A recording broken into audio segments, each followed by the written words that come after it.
Nahmaduhu wa nasta'inuhu wa nastaghfiruhu wa nastahdihi wa na'udzu bihi min shururi anfusina wa min sayyiati a'malina.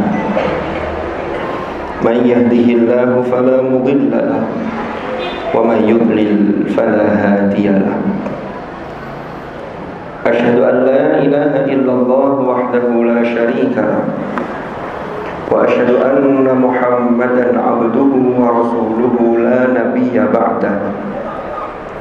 Allahumma salli wa sallim wa barik ala habibina wa syafi'ina wa qurrati a'yunina sayyidina wa maulana Muhammad wa ala alihi wa sahbihi wa sallim tasliman katsira. Amma ba'du, fa ya ayyuhal muslimun ittaqullah. Usikum wa nafsi awalan bitaqwallahi wa ta'atih, faqad fazal muttaqun. Qala Allah ta'ala fil Qur'anil Karim, a'udzu billahi minasy syaithanir rajim. Fattaqullaha mastata'tum wasma'u wa ati'u wa anfiqu khayran li anfusikum wa man yuqa shuhha nafsihi fa ulaika humul muflihun. Shadaqallahul azim. Ma'asyiral hadirin jamaah Jumu'ah rahimakumullah. Melalui mimbar ini saya mengingatkan pada diri saya dan mengajak kepada para jamaah Jumat semuanya untuk kita selalu berusaha meningkatkan iman dan takwa kita kepada Allah dengan serius. Karena dengan bekal takwa inilah kita akan memperoleh keselamatan dan kebahagiaan yang hakiki di dunia dan di akhirat. Ma'asyiral hadirin rahimakumullah. Pada hari-hari ini saudara-saudara kita yang mendapatkan anugerah diundang oleh Allah sebagai tamunya, yaitu sebagai dhuyufur rahmat, untuk menunaikan ibadah haji. Mereka sedang bersiap-siap untuk melaksanakan puncak dari ibadah haji, yaitu wukuf di Arafah. Maka kita doakan mudah-mudahan saudara kita sebangsa setanah air yang sedang menunaikan ibadah haji di tahun ini diberikan kekuatan oleh Allah, diberikan kesehatan, dan mendapat predikat hajjan mabrur. Amin ya rabbal alamin. Ma'asyiral hadirin rahimakumullah. Di dalam setiap diri orang beriman ada satu panggilan keimanan yang sesungguhnya memanggil atau ada pada diri kita masing-masing, yaitu panggilan untuk menunaikan ibadah haji. Hal ini para ulama ketika melihat, ketika Allah berfirman di dalam Al-Quran, Allah bersumpah dengan kota Makkah, di antaranya dalam surah At-Tin, wa hadzal baladil amin, dan juga ada di dalam surah Al-Balad, la uqsimu bihadzal balad. Maka semua itu menggunakan isim isyarah atau penunjuk hadza, yang mana hadza ini maknanya adalah lil qarib, untuk mendekatkan, untuk memberi makna dekat. Dari sini para ulama termasuk para mufassir mendapatkan satu kesan bahwa memang kota Makkah adalah sesungguhnya dekat di hati orang-orang beriman. Belum lagi kalau kita lihat di dalam firman Allah Subhanahu wa taala di dalam surah Al-Hajj ayat 27, Allah berfirman, wa adzim fin nasi bil hajji ya'tuka rijalan wa ala kulli dhamirin ya'tina min kulli fajjin 'amiq, yang artinya, dan berserulah pada manusia dengan menunaikan ibadah haji, niscaya mereka akan datang kepadamu dengan berjalan kaki dan juga menaiki unta-unta yang kurus yang datang dari penjuru yang jauh. Ayat ini Sebagaimana Imam Ibnu Athiyah di dalam tafsir beliau menjelaskan ayat ini adalah perintah kepada Nabiullah Ibrahim alaihi salam, ketika Nabi Ibrahim diperintah oleh Allah untuk menyeru umat manusia untuk menunaikan ibadah haji ke Baitullah. Ketika itu Nabi Ibrahim bertanya kepada Allah, kepada siapa aku mengajak atau menyeru wahai Allah? Karena ketika itu orang yang beriman hanyalah Nabi Ibrahim beserta istri beliau yaitu Sayyidah Hajar dan putra beliau yaitu Ismail alaihi salam. Maka setelah pertanyaan itu disampaikan kepada Allah, jawaban Allah adalah, tugasmu Ibrahim hanyalah menyeru, berikutnya adalah tugasku. Maka kemudian Nabi Ibrahim naik di atas Jabal Qubais dan menyeru umat manusia untuk menunaikan ibadah haji. Dan jelas dan tegas dikatakan dalam ayat ini, ya'tu karijalan wa ala kulli dhamir ya'tina min kulli fajjin amin. Mereka akan datang dengan berjalan kaki, ada yang menaiki unta yang kurus yang datang dari penjuru-penjuru yang sangat jauh. Hal ini menunjukkan bahwa memang ada panggilan keimanan yang luar biasa di dalam ibadah haji. Kita tahu ibadah haji adalah ibadah yang membutuhkan banyak pengorbanan. Bukan hanya fisik, bukan hanya tenaga, tetapi juga harta. Tetapi panggilan keimanan itulah yang sekali lagi mendorong kita untuk dapat menjadi tamu-tamu Allah di Baitullah. Amin ya rabbal alamin. Ma'asyiral hadirin rahimakumullah. Lalu kemudian banyak peristiwa-peristiwa di dalam ibadah haji yang bisa kita ambil hikmah untuk kita terapkan dalam kehidupan kita sehari-hari. Di antaranya adalah puncak ibadah haji, yaitu wukuf, yang mana wukuf di Arafah. Arafah akar katanya sama dengan Arafah. Maka diharapkan orang-orang yang melaksanakan wukuf, baik yang sedang berhaji atau kita yang menyaksikan saudara-saudara kita melaksanakan haji, maka dapat mengenal dirinya, sehingga ketika manusia mengenal dirinya, maka dia akan dapat mengenal Tuhannya. Sebagaimana sabda Rasulullah sallallahu alaihi wasallam, man arafa nafsahu faqad arafa rabbahu. Barang siapa yang mengenal dirinya, maka dia akan mengenal kepada Tuhannya, yaitu Allah Subhanahu wa ta'ala. Ma'asyiral hadirin rahimakumullah. Ibadah kepada Allah memang semuanya harus dilandasi lillahi ta'ala. Tetapi kalau kita lihat di dalam ibadah mahdhah, di dalam rukun Islam yang jelas-jelas secara eksplisit Allah menyatakan lillah, yaitu ibadah haji, sebagaimana firman-Nya, walillahi 'alan nasi hajjul baiti man istata'a ilaihi sabila. Kata lillah di sini didahulukan karena memang pengorbanan dan perjuangan di dalam ibadah haji itu harus dimulai dengan betul-betul lillah. Dan haji ini adalah sebuah ibadah yang membutuhkan berbagai hal, dari fisik, energi, harta dan lain sebagainya. Maka Allah pesankan kepada kita semua, wa tazawwadu fa inna khairaz zadi taqwa. Dan berbekallah, maka sesungguhnya bekal terbaik adalah takwa kepada Allah Subhanahu wa ta'ala.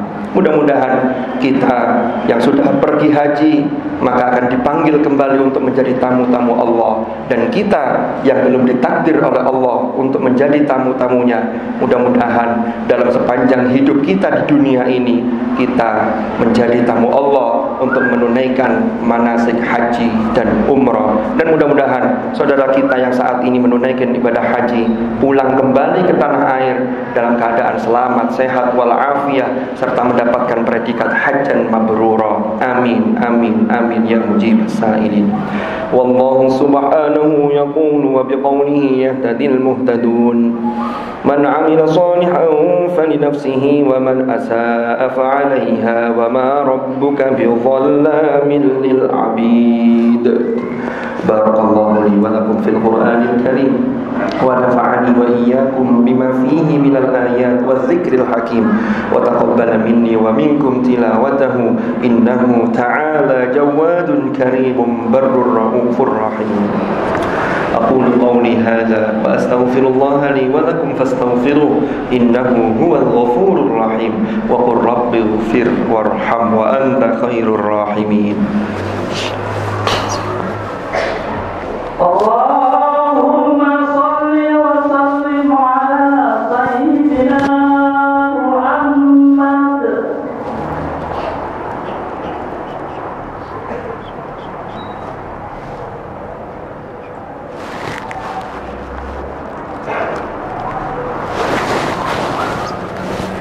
الحمد لله رب العالمين الذي أرسل رسوله بالهدى ودين الحق ليظهره على الدين كله وكفى بالله شهيدا أشهد أن لا إله إلا الله وحده لا شريك له وأشهد أن محمدا عبده ورسوله لا نبي بعده اللهم صل وسلم وبارك على حبيبنا وشفيعنا وقرة أعيننا سيدنا ومولانا محمد وعلى آله الأطهار وأصحابه الأخيار ومن على منهجهم سار أعوذ بالله من الشيطان الرجيم بسم الله الرحمن الرحيم والعصر إن الإنسان لفي خسر إلا الذين آمنوا وعملوا الصالحات وتواصوا بالحق وتواصوا بالصبر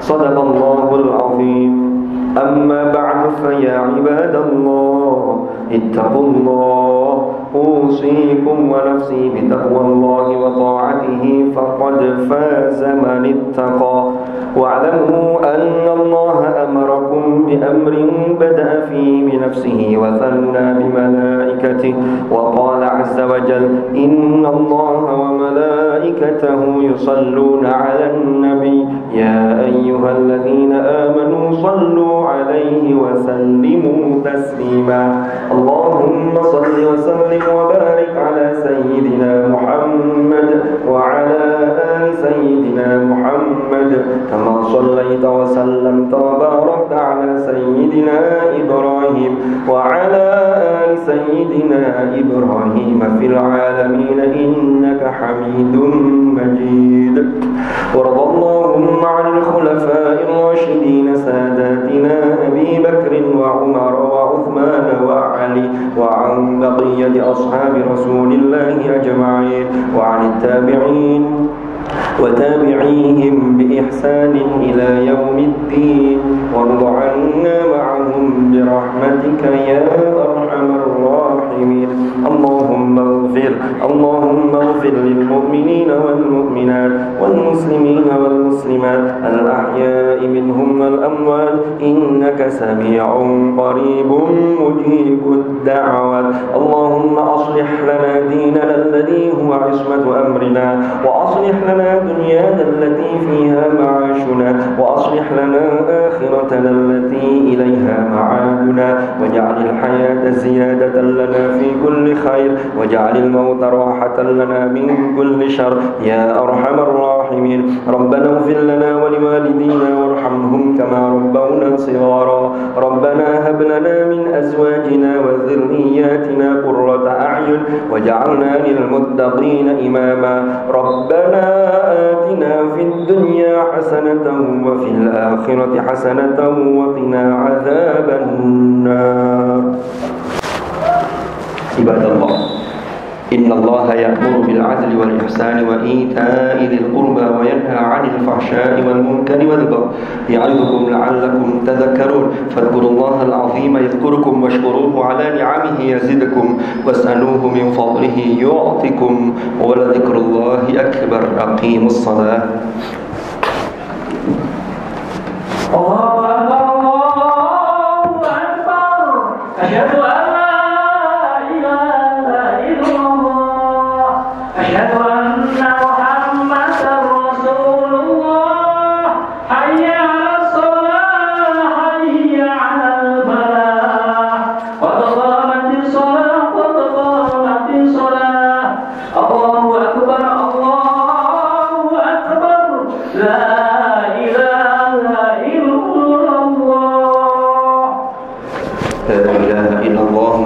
Rasulullah sallallahu alaihi wasallam sufufukum fa inna taswiyat as-sufuf min tamamis shalah shaf yang kosong mohon diisi dan barisannya diluruskan. Bismillahirrahmanirrahim. Bismillahirrahmanirrahim.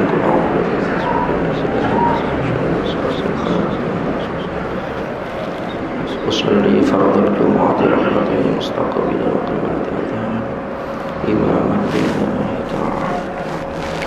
Allahu akbar. كبيرا والحمد لله كثيرا وسبحان الله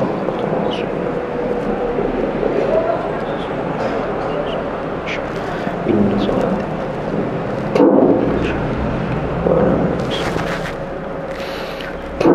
بسم الله الرحمن الرحيم الحمد لله رب العالمين الرحمن الرحيم مالك يوم الدين إياك نعبد وإياك نستعين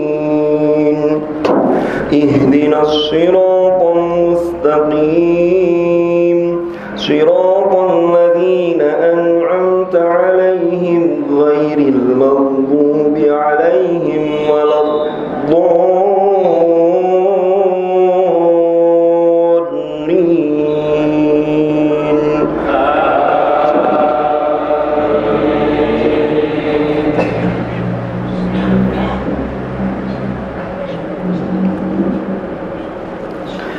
الحج أشهر معلومات فمن فرض فيهن الحج فلا رفث ولا فسوق ولا جدال في الحج وما تفعلوا من خير يعلمه الله وتزودوا فإن خير الزاد التقوى واتقون يا أولي الألباب.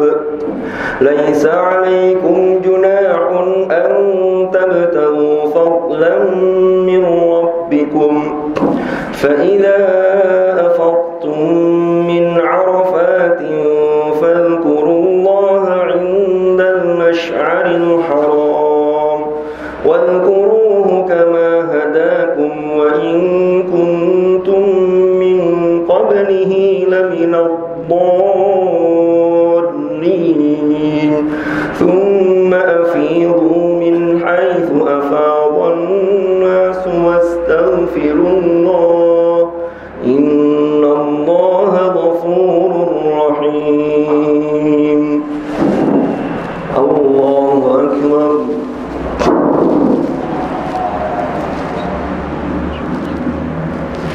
سمع الله لمن حمده.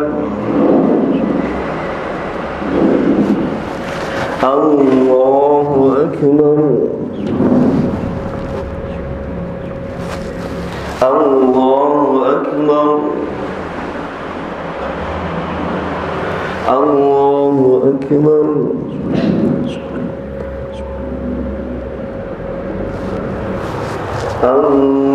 الله أكبر.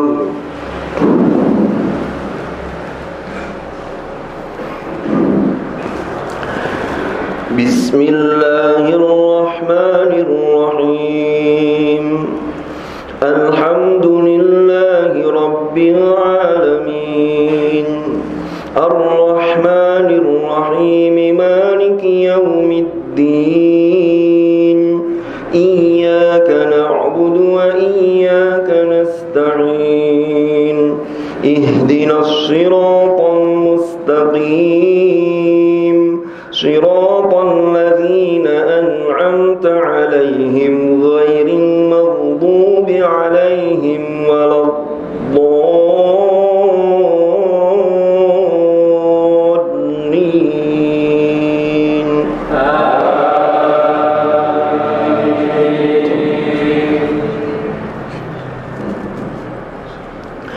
فإذا قضيتم مناسككم فاذكروا الله كذكركم آباءكم أو أشد ذكرا فمن الناس من يقول ربنا آتنا في الدنيا وما له في الآخرة من خلاق ومنهم من يقول ربنا آتنا في الدنيا حسنة وفي الآخرة حسنة وقنا عذاب النار أولئك لهم نصيب مما كسبوا wallahu sari'ul hisab. Allahu akbar.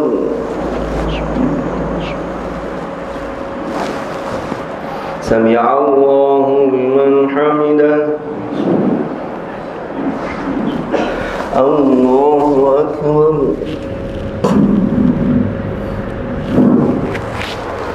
Allahu akbar. Allahu akbar.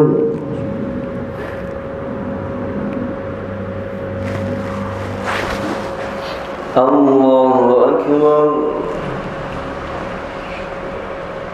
Assalamualaikum.